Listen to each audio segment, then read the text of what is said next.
we're going to continue our discussion about engagement. We found out that we're doing a lot and it didn't fit into just one video. So this is part 2. As we said before, we know that half of our kids have not been back in a school building for a year and a half. We have children that left as 8th graders, they're coming back as 10th graders. They missed a whole year of high school. That's the same for every one of our buildings. So we've worked as a staff and administration to put together a number of resources and just normal types of events that make school feel like normal again. So we thought we would talk about those kinds of things. So who would like to start us off? I think that the biggest piece for us is that we know in any new thing, students need time to transition.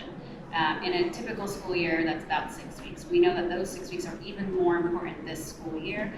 So the district is putting in place different social emotional supports within the classrooms with teachers to be able to provide students that time to transition this year. Again, we also have therapy dogs that will be available hopefully in September a little bit more than during the rest of the year in each of the schools as well. And we will continue, we're doing open houses at each one of the schools. We will also do at the high school orientation, which will be on September 1st for freshmen and new students. We look forward to seeing everybody back in the building and seeing everyone at back to school night. I know we've all talked about really getting back to fun for kids, so looking forward to activities and pep rallies and clubs and after school activities as well.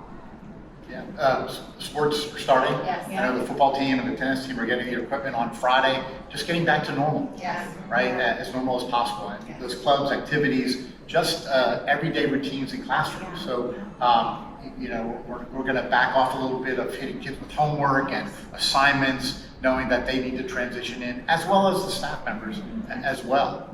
It's going to be a very big community focus. How do we build community? How do we form relationships? As Rajneet was saying, it's all about that transition piece. And listen, we know we have to hit standards and all of those type of things, but as I mentioned in a previous video, if we're not welcoming kids, we're not building relationships with kids, then why are we here, right? We can't get to the other important academic pieces. So that's why bringing back the fun, you know, as Lindsay said, talking about, you know, adding some no homework nights throughout the fall and really trying to build that community again, whether it's within our school buildings or the greater Robbinsville community, that kids are seeing each other and engaging with one another and their teachers and staff.